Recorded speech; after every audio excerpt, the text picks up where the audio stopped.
दुर्ग जिला के सिकोला घाटा में रहने वाली हूँ। गुरुदेव, कहीं बैठी हैं? अगर बैठी हो तो अपना हाथ हिला सकती हैं। गुरुदेव, एक लोटे जल का मैं क्या वर्णन करूं। मेरे यहाँ संतान का सुख नहीं था।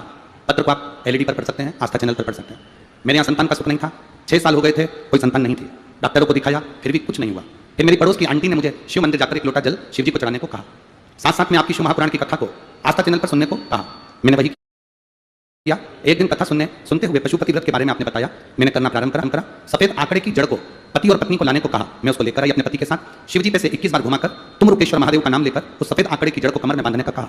नंदी के पास खड़े होकर शंकर के शिवलिंग को देखकर जड़ बांधने को कहा। मैंने वो जड़ बांधी और बाबा की कृपा से मेरा गर्भ ठहर गया। बाबा की कृपा से गर्भ ठहर गया। यह भोलेनाथ की कृपा थी जो मेरा गर्भ ठहरा। और गुरुदेव, गर्भ ठहरने के बाद में मेरे गर्भ से बच्चे ने जन्म लिया। गर्भ ठहरने के बाद मेरे गर्भ से बच्चों ने जन्म लिया। बच्चा 6 महीने का होकर शांत हुआ। दूसरा बच्चा पुत्री हुई जो कि 6 महीने बाद वो भी शांत हुई। और मैंने बाबा से कहा, बाबा मेरे दोनों बच्चे बीमार थे, चले गए, पर मुझे विश्वास है तू मेरी झोली खाली नहीं रखेगा। बच्चे के जाने के बाद मैं दुखी हो गई। मंदिर में मन नहीं लगता। फिर भी किसी ने कहा, बाबा ने दिए थे, बाबा ने लिए हैं, बाबा वापस देगा, तू बाबा पर भरोसा रख। मैं शिवजी के मंदिर में जाकर झाड़ू पोछा लगा देती, बाबा को स्नान करा देती, श्रृंगार करके सफेद आंकड़े की जड़ मैंने फिर बांधी और बाबा की कृपा से मैं फिर गर्भवती हो गई। और बाबा की कृपा से भी मेरा 9वां महीना चल रहा है और मैं बाबा की इस कथा में आई हूँ। प्रणाम करने के लिए आई हूँ कि बाबा ने मुझे फिर संतान का सुख दे दिया।